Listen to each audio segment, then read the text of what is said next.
ମୋ ବିଷୟରେ ଜାଣିବା ପାଇଁ ଇଚ୍ଛା କରିଥିଲ ନା? ଜାଣିବନି? ଅଧିକ ଜାଣିବା ଆବଶ୍ୟକ ନାହିଁ।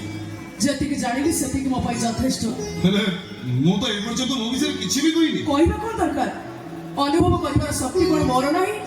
ସ୍ୱାମୀ ପରିତ୍ୟକ୍ତ ହେଲି ବୋଲି ମନ ହୃଦୟ କଣ ମୋର ପଥର ପାଲଟି ଯାଇଛି? ଆଚ୍ଛା, ତାହେଲେ ମୋ ବିଷୟରେ କଣ ଅନୁଭବ କଲ? ଆପଣ ଜଣେ ସୁନ୍ଦର ମଣିଷ।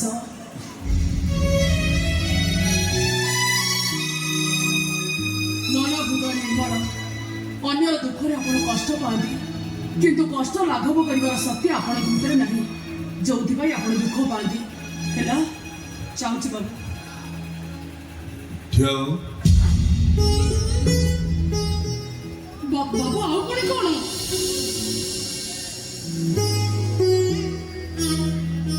ନାଇଁ, ଏତିକି ସମୟ କଥା ହେବା ଭିତରେ ତମ କଣ୍ଠସ୍ୱର କାହିଁକି ମତେ ଟିକେ ଚିହ୍ନା ଚିହ୍ନା ଲାଗେ। ବିଶ୍ୱାସ କରି ଯେମିତି ଲାଗିଲା ତମେ ମୋର ଅତି ପରିଚିତ। ବାବୁ, ଅନ୍ୟର ଦୁଃଖର ଦୁଃଖୀ ହେଲେ ଏମିତି ଚିହ୍ନା ଚିହ୍ନା ଲାଗେ? ନାଇଁ, କାଇଁ ଆପଣଙ୍କ କଣ୍ଠସ୍ୱର ତ ମତେ ଚିହ୍ନା ଚିହ୍ନା ଲାଗୁନି। ଆପଣ ସହିତ ଆଗରୁ କୋଉଠି ଦେଖା ହେଇଛି ବୋଲି ସେମିତି ଧାରଣା ତ କେବେ ମନ ଭିତରେ ଆସୁନି। ହଉ ଠିକ ଅଛି, ଯଦି ତମେ ଖରାପ ନ ଭାବିବ ତାହେଲେ ବାସ୍ ଥରେ ତମ ମୁଖ ମୁଁ ଦେଖିବା ପାଇଁ ଚାହେଁ। କିନ୍ତୁ କାହିଁକି? ସେମିତି ଏଗ୍ରିମେଣ୍ଟ ଆମ ଭିତରେ ହେଇଛି ନା? ଆରେ ସେଇ ଏଗ୍ରିମେଣ୍ଟ ମୁଁ ଯେତେବେଳେ ଭାଙ୍ଗି ଦେବା ପାଇଁ ଚାହୁଁଛି ତମେ ଆପତ୍ତି କରୁଛ କଣ ପାଇଁ? ଆପତ୍ତି କରୁଛି ଏଇଥିପାଇଁ ଯେ ଆପଣଙ୍କୁ ଦେଖି ସାରିବା ପରେ ଇଚ୍ଛା ହବ ଆପଣଙ୍କ ଠିକଣା ଜାଣିବାକୁ। ଆଉ ଠିକଣା ଜାଣି ସାରିଲା ପରେ ଗୋଟେ ମାର ମନଟା ବିକଳ ହେଉଥିବ ତା ଛୁଆଟାକୁ ଦେଖିବାକୁ, ତାକୁ ଟିକେ କୋଳରେ ଧରିକି ଏକା କରିବାକୁ। ଆଉ ସେ ସୁଯୋଗ ମୁଁ ଯଦି ତମକୁ ଦିଏ? କାହିଁକି ଆପଣ ଶୋଇଗଲା ସାପ ରାଗରେ ହାତ ମାରୁଛନ୍ତି? ଦର୍ଶନ ସହିପାରିବେନି, ଉଭୟକୁ କଷ୍ଟ ହବ। ଆରେ କିଛି ହେବନି, କିଛି ବି ହେବନି, ମୋ ଉପରେ ଭରସା ରଖ, କିଛି ବି ହେବନି। ଭରସାର ସେତୁ ବନ୍ଧ ଭୁଷୁଡ଼ି ଯିବା ପରେ ଆଉ ଆପଣ ମୋତେ ବାଧ୍ୟ କରନ୍ତୁନି, ମୁଁ ପାରିବିନି ବାବୁ। ମନା କରନି। ପାରିବିନି। ଦେଖ, ତମ ମୁହଁ ଦେଖିବା ପାଇଁ ତମେ ଯଦି ଅଧିକ ଅର୍ଥ ଦାବି କରିବ ମୁଁ ତାହାକୁ ଦେବା ପାଇଁ ପ୍ରସ୍ତୁତ ଅଛି। ମନା କରନି। ଛି ବାବୁ ଛି, ଏମିତି କାମର ଅର୍ଥର ଆବଶ୍ୟକତା ହୁଏନି, ଆବଶ୍ୟକତା ହୁଏ ଆନ୍ତରିକତା। ତାମାନେ ତମେ କହୁଛ ଏତିକି ସମୟ କଥା ହେବା ଭିତରେ ଆମର କିଛି ଆନ୍ତରିକତା ନଥିଲା, ବାବୁ, ଆମର କିଛି ନିଜର ପଡ଼ିଆ ନଥିଲା। ନିରୂପଣ ପାଇଁ ଉତ୍ତର ଦିଅ। ବାବୁ ମୁଁ ଆପଣଙ୍କୁ କେମିତି ବୁଝେଇବି? ଏମିତି କରିବା ଦ୍ୱାରା ଆପଣଙ୍କ ସଂସାରଟା ଭାଙ୍ଗିଯିବ। ସେ ଯାହା ବି ହେଇଯାଉ, ବାସ୍ ଥରେ ତମ ମୁହଁ ମୁଁ ଦେଖିବା ପାଇଁ ଚାହେଁ। ବାପା ମାମାର ଯୋଉ ସୌଭାଗ୍ୟ ତମେ ଆମକୁ ଦେଇଛ, ତମ ମୁହଁ ନ ଦେଖେଇ କଣ କଷ୍ଟ? ତାହେଲେ ମୁଁ ମନା କରିବି କାହିଁକି? ଦେଖନ୍ତୁ ମୋ ମୁହଁ, ଆଉ ଚିହ୍ନି ନିଅନ୍ତୁ କିଏ ସରୋଗେଟେଡ୍ ବାବୁ।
बस थोड़े तमे ताको मुह देखि के समझ कथा कोने आसो ମୋ ସାଙ୍ଗେ मिच हेची सदा हेची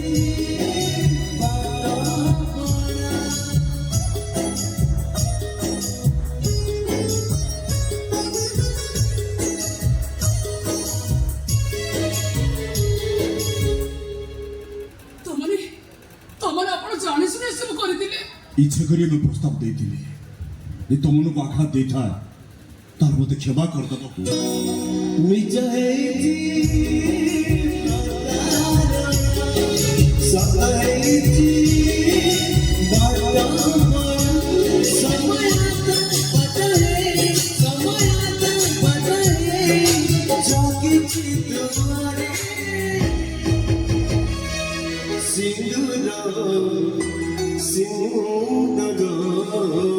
সিন্দুর হাতিছি সুমনাতিরে সিন্দুর হাতিছি সুমনাতিরে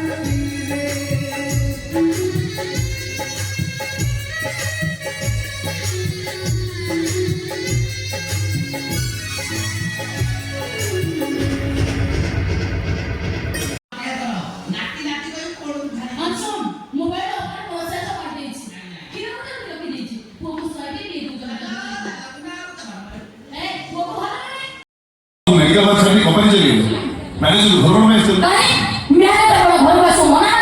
एम कहिला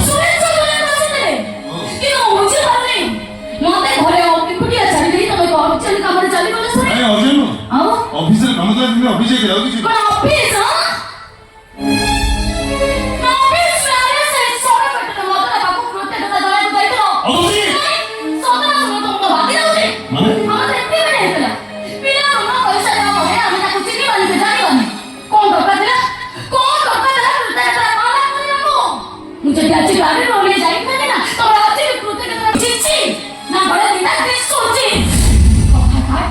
सही पड़ी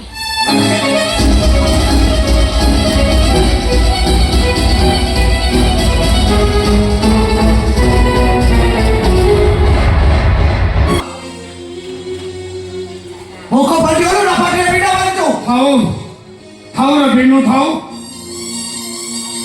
आउ बड़ा पार्टी कोनी अरे थरे तो जीवन में मेडिकल रे फेरिची आउ तारे मुंड आघात लागिले आउ न बंची परिबिनी काई बची परिबो आई कोन पे बची परिबो मुपते थाना जेल जाई फांसी पाई थाती किंतु देहकी टंकारे मु जेल मुको जेता सुनी साला परे ओ सुसाइड करते भी नहीं करे तमे एबे तो सुसाइड करि दियो बहुत खुशी लागले वो जे मोर अंतर सुसी वो जे एक तमे सास करि पार नहीं जाई बाबू तो चरित्र ना कर घर बाहर कर दे तुम छियो बोली मते से बहुत बाकी थिला बाजी अजी आज को जोइना को मुंडा को इच्छा होसी हां मुंडे में छई बाबू ये बोला कोजी जाओ मुंडे जोई बाबू मो बुझिबा दिबा कोन बुझो सेटर को चिकित्सा करी कोन पे डॉक्टर बाबू ठान अर्थ नेलेनी रिसेंटली बाबू लेके जाइथिली फळ फुळ हरे मेडिसिन पूरी 5000 टंका कोन कनी भगवान तुम डॉक्टर बाबू को देव पर भाभी सरनी हम देव पर लोग ताली करना अरे तोरे टंका के हमरा छाड़ दो होशियार भाई होशियार मते जहा कहिला मु सही जाउची किंतु डॉक्टर बाबू नार पदे किछि कहिले तुमको धर्म सही बने है डॉक्टर बाबू नार कहबो तो करी से हमरा भरुआ डॉक्टर आ तो हो चरित्र हिला बेच्चा बस भाई बस बहुत हेकर बहुत कहिला बहुत सुनि लेबो अरे जो बापा निज झियो को भूल बुझी बारे आ तो भाई निजर उपकार को भूली जाए भौली की चरित्र हिला बेस्या बोली कहे एमिति कुस्ती तो संपर्क को चापुट करे एक पया गोटिए मुहूर्त को रोइबा को चाहे भरे चुप एबे घर सैसन की ए सारे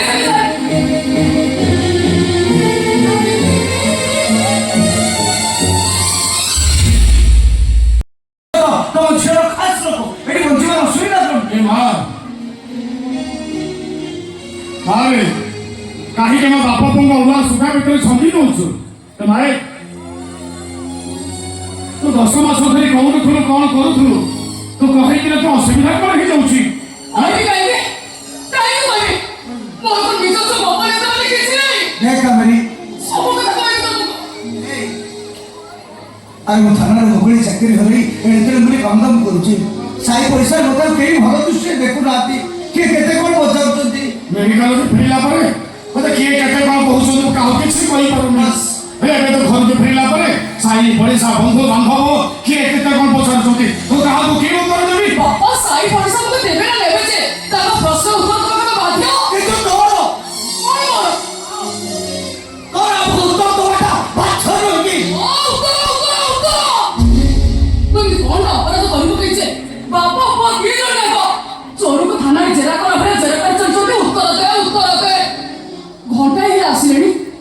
ଖାଇବା କରିପାରୁନ ଟିକେ ରେଷ୍ଟ ପାଇଁ କରିପାରୁନ ଖାଲି ଉତ୍ତର ଦେ ତମେ ଦି ଜଣ ବାପା ଭାଇ ନା ମୋ ସ୍ୱାର୍ଥପର ପଶେଇ ତମେ ଆମେ ସ୍ୱାର୍ଥପର করছে আর সেই আরে তো ভালো হইছো তো খালি শান্তি দরকার এত 10 মাস অনুপস্থিতি আমি যে অশান্তি দিয়ে জড়িছু সে নিয়াগুলি হইব কি না তোর শান্তি দরকার টোটালি জড়ি পড়িছ ହଉ ହେଲା ଏ 10 ମାସ ଧରି କରୁଥିଲୁ କ'ଣ କରୁଥିଲୁ ଆମର କିଛି ଜାଣିବା ଦରକାର ନାହିଁ କିନ୍ତୁ 15 ଲକ୍ଷ ଟଙ୍କା କୋଉଠି କମ୍ପାନୀ ମାଲିକକୁ ଦେଲୁ ଯାହା ଫଳରେ ବିନେଇକୁ ଥାନା ବାବୁ ଛାଡ଼ିଦେ ଅନ୍ତତଃ ପାଖେ ସେ କଥା ଆମେ ଜାଣିବା ଦରକାର କି ନାହିଁ ବାସ୍ ଜାଣିଲେ କ'ଣ କରିବ ହଁ ସାଙ୍ଗେ ସାଙ୍ଗେ 15 ଲକ୍ଷ ଟଙ୍କା ଆଣି କହିଲ টাকা আমি দেই পারিব টাকা নাই হইনি কিন্তু টাকাটা কোথাও সেটা আমার জানিবা নিহাতি দরকার তাহলে শুনো ডগি মাতারা ଦେଇଥିଲେ ହେଲା ହଉ ହେଲା কন্ট্রাক্ট চাকরি ମୋ ଛୁଆ ଚାକିରି କରୁଛି ଖୁସିର କଥା ଆନନ୍ଦର କଥା